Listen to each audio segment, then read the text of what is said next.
the morning of October 8, 1918, the Argonne forest, France. The trees are shredded. The mud smells of rot and sulphur. Corporal Alvin C. York, a farm boy from Pall Mall, Tennessee, who had written "Don't want to fight" on his own draft card barely a year before, is crouched in a shallow depression on a hillside. Around him, men are dying.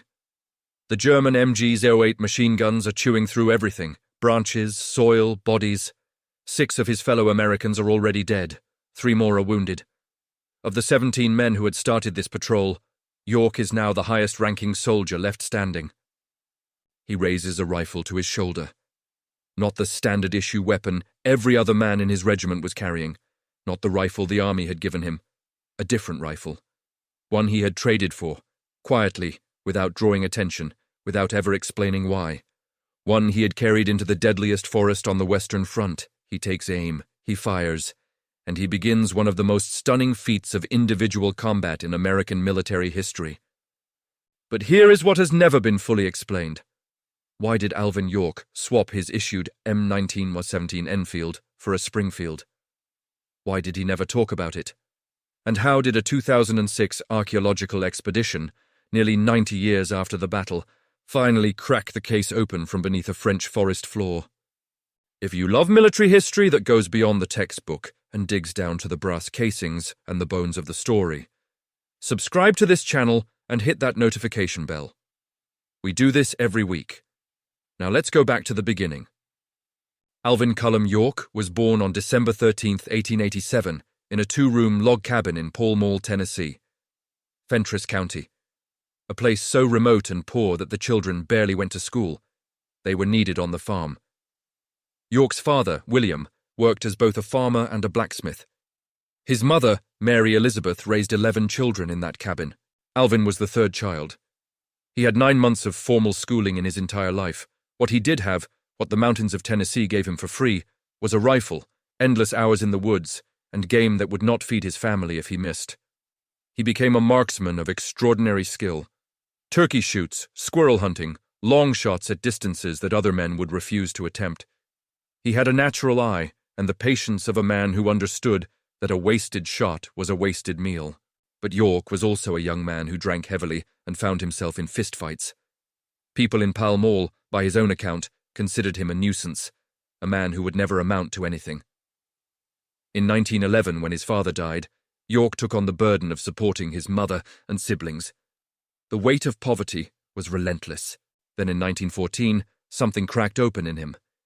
He attended a revival meeting of the Church of Christ in Christian Union, a small, fundamentalist sect found mostly in Ohio, Kentucky, and Tennessee. The church preached strict moral conduct, no drinking, no dancing, no popular entertainment.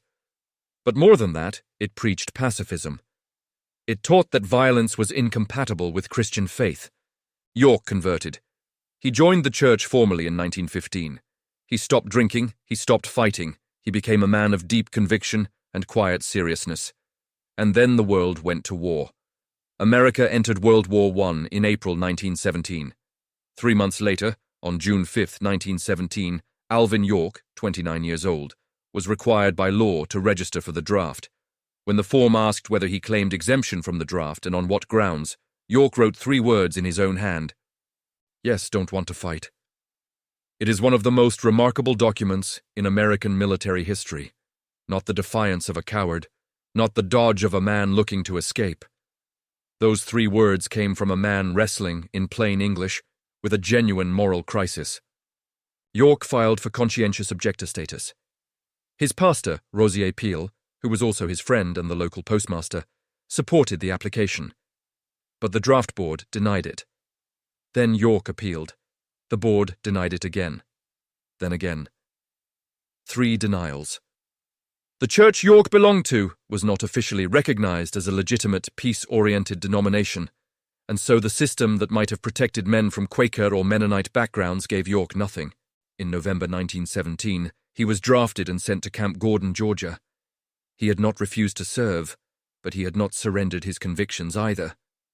He continued to appeal, through proper military channels, through prayer, through long conversations with his commanding officers. One officer in particular would change the course of history. Major Gonzalo Edward Buxton was himself a devout Christian. When Corporal York came to him with his moral dilemma, Buxton did not dismiss him. He sat down with the young Tennessee farm boy and opened the Bible. The two men spent hours reading scripture together, passages that spoke to the question of whether a righteous man could take up arms, whether killing in defense of the innocent was condemned by God or required by duty. York left that conversation still unsettled. He went home to Tennessee on leave. He climbed into the mountains he had hunted since boyhood, to a rocky outcropping the locals called the Yalla Doors, the Yellow Doors. He prayed there. He wrestled with his conscience. And he came back to Camp Gordon a different man, not a man without doubt, but a man who had made a decision. God, he believed, was not asking him to stand aside while evil did its work. He would go to war, he would serve, and he would be the best soldier he knew how to be. That decision led to a rifle range, and it is here that the story of the Springfield begins. At Camp Gordon, Alvin York quickly became the most talked-about marksman in his unit. He was in Company G of the 328th Infantry Regiment, 82nd Division, and the rifle he trained on, the rifle he fell in love with, was the M1917 Springfield. The Springfield was America's classic infantry rifle. Introduced in 1903, chambered in 30-06 Springfield, it was elegant by military standards, a streamlined bolt-action with 24-inch barrel, beautiful balance, and open sights that a man could read as naturally as he read the horizon. To a hunter like York, trained since childhood to judge distance by eye and shoot with open iron sights, the Springfield was instinctive. He could feel where it was pointing. It was, in a sense, an extension of everything he had already taught himself in the hills of Tennessee. He qualified with it. He loved it. Then, the 82nd Division deployed to France, and the Army took the Springfield away. When the United States entered the war, it faced a production crisis. The M1903 was a fine rifle, but American factories could not produce it fast enough to arm the rapidly expanding force. The solution came from an unlikely source, a British design. The pattern 1914 Enfield rifle, originally developed in .276 Enfield caliber, was already being produced at American factories, Winchester, Remington, Eddystone, for the British Army. When America entered the war, those factories simply modified the design for the American .30-06 cartridge and began turning out the new weapon at extraordinary speed. The result was the U.S. model 1917 Enfield, and by November 1918, approximately 75% of all American troops in France were carrying one. It was the most widely used American battle rifle of World War I, not the Springfield. The M1917 was not a bad rifle. In certain technical respects, it was superior to the Springfield: longer sight radius, more accurate at extreme distances, stronger action. It even held 6 rounds in the magazine instead of 5. And its rear aperture sight, a peep sight, a small circular hole through which the shooter looks to align with the front post, was considered by many to be faster for target acquisition in combat. But York hated it. His son Andrew would later say, with the frankness only family can provide, "Daddy didn't much cotton peep sights." That sentence carries everything you need to understand what happened next. To a competitive target shooter or a professional soldier trained on the M1917, the peep sight is superior. It aligns the eye automatically. It eliminates most parallax error. It is faster under stress. But to a man who had spent his entire life hunting in the Tennessee mountains, lining up a front blade against a distant target with open iron sights was as natural as breathing. The peep sight required a different kind of focus, a learned instinct, a muscle memory that York had never built. Put a man in combat with a weapon whose sights feel wrong, and you are not giving him a tool. You are giving him an obstacle. Alvin York, sometime before October 8, 1918, traded someone in his unit for a Springfield. We do not know who. We do not know how the deal was struck.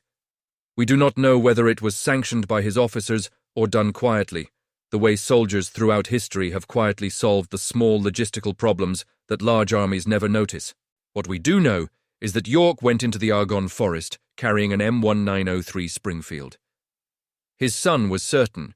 His family was so certain that the statue of Alvin York at the Tennessee state capitol in Nashville shows him holding an M1903. And then, on the morning of October 8, 1918, he used it. The Meuse Argonne offensive.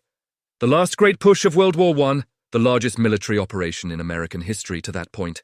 More than 1 million U.S. soldiers, 350,000 casualties, over 47 days of fighting. The 82nd Division had been assigned the objective of capturing a Decauville railway line and high ground near the village of Châtel-Chéhéry in the Argonne forest. Hill 223 was the key terrain. The Germans had fortified it thoroughly. Their interlocking machine gun positions had already cut down multiple American advances. The forest itself was a nightmare. Shelled to splinters, full of ravines and deadfall, visibility measured in yards.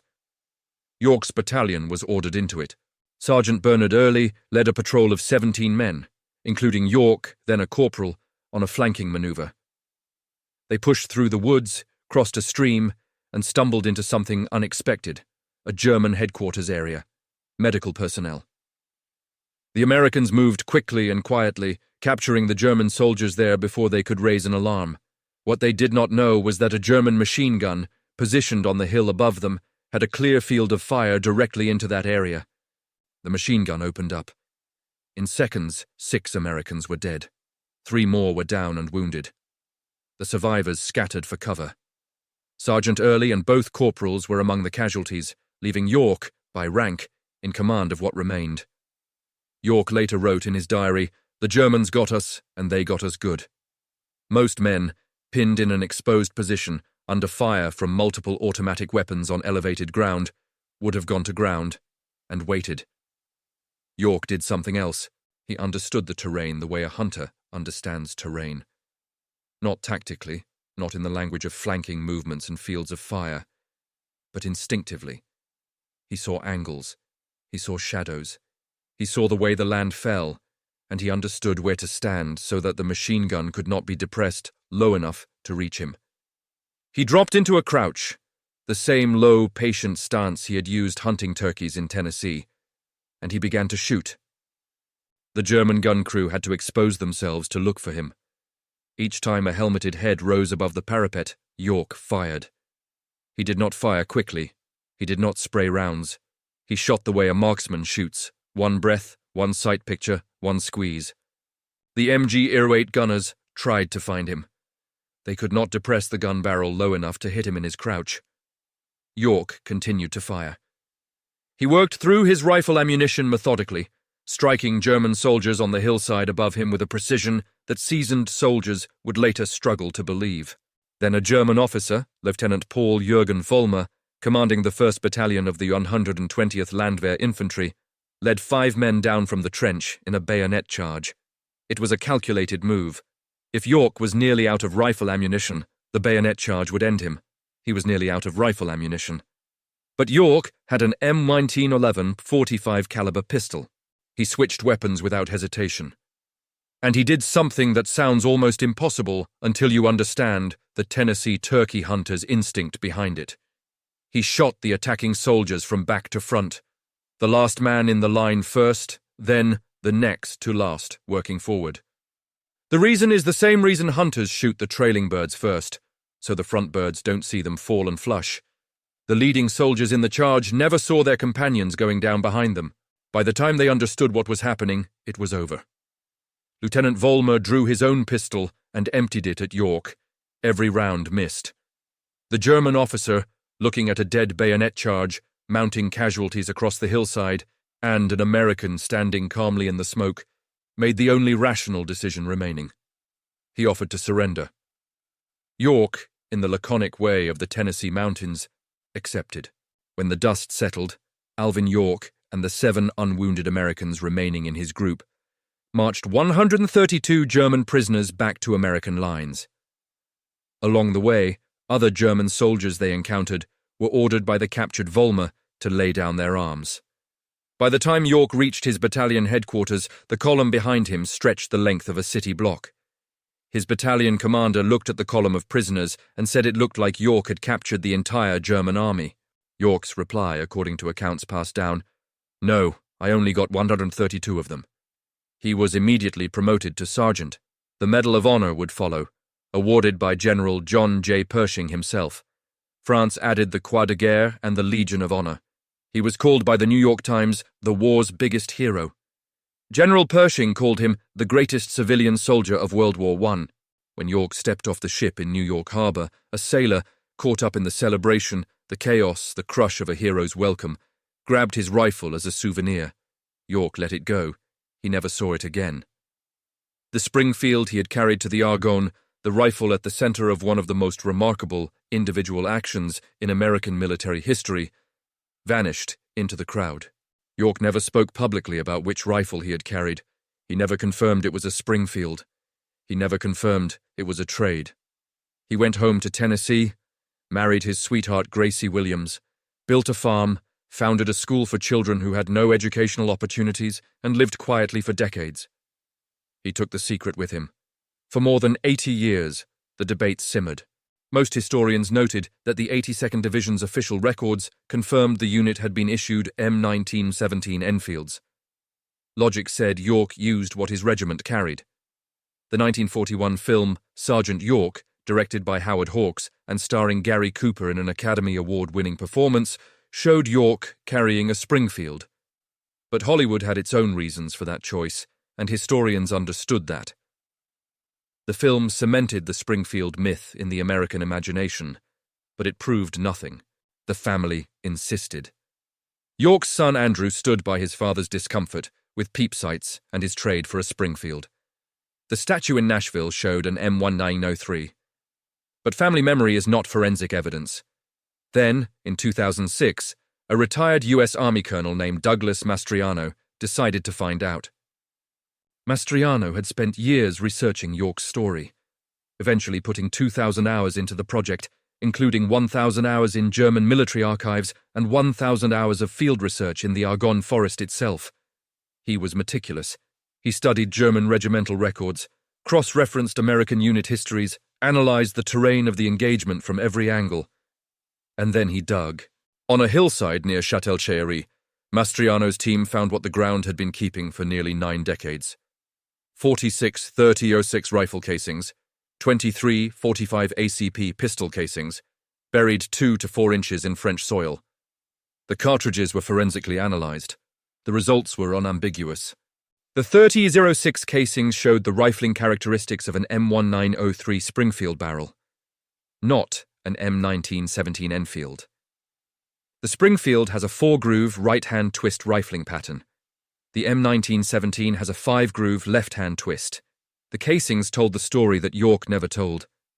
He had used the Springfield. He had traded for it. A quiet, private decision made by a man who understood that in the moment that would define his life, he needed to shoot with the sights he trusted. The forensic analysis also confirmed the tactical narrative. The 23-45 ACP casings placed York's position exactly where his account described, showing the pistol used in close and rapid sequence, consistent with the bayonet charge. The pattern of the .30-06 casings showed York moving methodically, firing from a crouching position, working his shots across the German machine gun positions above. Mastriano's research was published in 2014 in his book Alvin York, a new biography of the hero of the Argonne, published by the University Press of Kentucky. It received the 2015 William E. Colby Award for a major contribution to the understanding of military history. After nearly a century, the ground had answered the question, why does this matter? Why does the choice of one rifle, by one man, in one morning of combat, carry any weight beyond ballistic trivia? Because the choice was not trivial, it was everything.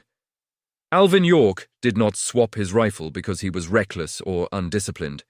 He did it because he was the opposite of those things. He was a man who understood, with extraordinary precision, what he needed to do a job and what would get in his way. The M1917 was a good rifle. By some technical measures, it was a better rifle than the Springfield. But for York, raised on open sights, trained by 10,000 hours in the Tennessee mountains, fighting in a forest at close to medium range where the target would appear suddenly and vanish just as fast, the peep sight was a liability. He knew it. He quietly solved the problem. That is a different kind of courage than the courage of charging a machine gun. It is the courage of knowing yourself well enough to make a decision that contradicts the system and accepting full responsibility for it. It is also, in a strange and beautiful way, the story of everything York had done since he wrote "Don't Want to Fight" on a draft card in June 1917. At every step, Alvin York had thought carefully about what he believed, what he owed, and what he was capable of. He did not follow blindly. He questioned, he wrestled, he prayed, and then he acted, with complete commitment, on the decision he had reached. The man who did not want to fight became, on that October morning in the Argonne, one of the most effective combat soldiers who ever wore an American uniform. After the war, York refused to profit from his fame for decades. Hollywood came calling in the 1920s. He turned them down. He would not sell his story for entertainment. He poured his energy into building a school for rural children in Fentress County, the Alvin C. York Institute, which still operates today. He spent years working for the Civilian Conservation Corps, building infrastructure for his state and his neighbors. In 1941, with the Second World War already burning in Europe, York finally allowed the film to be made. Not for money, but because he believed it might help Americans understand what was coming and why it mattered. He used his share of the proceeds to pay off debts on the school. In 1954, York suffered a severe stroke that left him bedridden for the last decade of his life. He died on September 2, 1964, in Nashville, Tennessee. He was 76 years old. President Lyndon B. Johnson called him a symbol of American courage and sacrifice, a man who epitomized the gallantry of American fighting men and their sacrifices on behalf of freedom. He was buried in Wolf River Cemetery in Pall Mall, Tennessee, in the mountains where he had hunted as a boy, within sight of the yellow rock formation where he had gone, one autumn in 1917, to wrestle with his conscience and make the hardest decision of his life. The Springfield that answered the question is gone.